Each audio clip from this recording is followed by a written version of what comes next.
প্রায় 40,000 লোকের বসবাস। দুঃখজনক বিষয়, মাত্র 2টি মাধ্যমিক বিদ্যালয় রয়েছে, কিন্তু কোনো ধরনের উচ্চ মাধ্যমিক কোনো বিদ্যালয় নাই। আমি যখন দাঁড়িয়ে আছি আমার এলাকায়, তখন অনেক শিক্ষার্থী তাদের পড়াশোনা করতে পারতেছে না।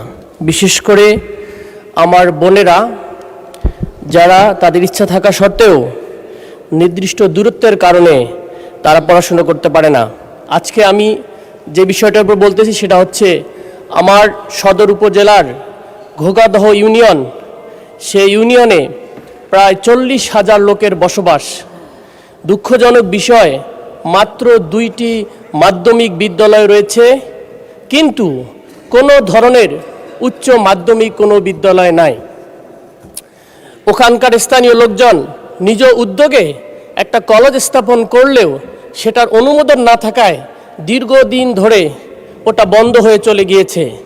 তার মানে এই 40,000 লোকের কোনো ধরনের উচ্চ মাধ্যমিক শিক্ষা নাই।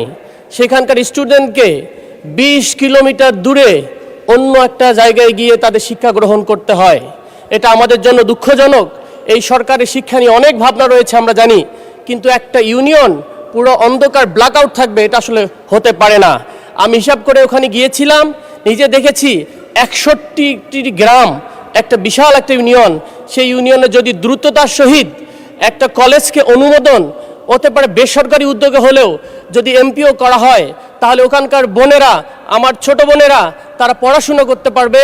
এবং কুড়িগ্রাম থেকেও একসময় বেগম জিয়া যেভাবে শিক্ষার উন্নয়ন ঘটিয়েছিল, মাধ্যমিক স্তরে ফ্রি দিয়েছিল, কিন্তু ওখানকার শিক্ষার আলোয় তো পৌঁছাইতে পারতেছে না। মাননীয় স্পিকার, আপনার মাধ্যমে আমি দ্রুত বাস্তবায়নের জন্য একটা যেন ওখানে উচ্চ মাধ্যমিক স্কুল হয়, সেটার জন্য আবেদন করতেছি এবং কুড়িগ্রামের মানুষ এটার জন্য কৃতজ্ঞ থাকবে। আপনাদের প্রতি অসংখ্য ধন্যবাদ।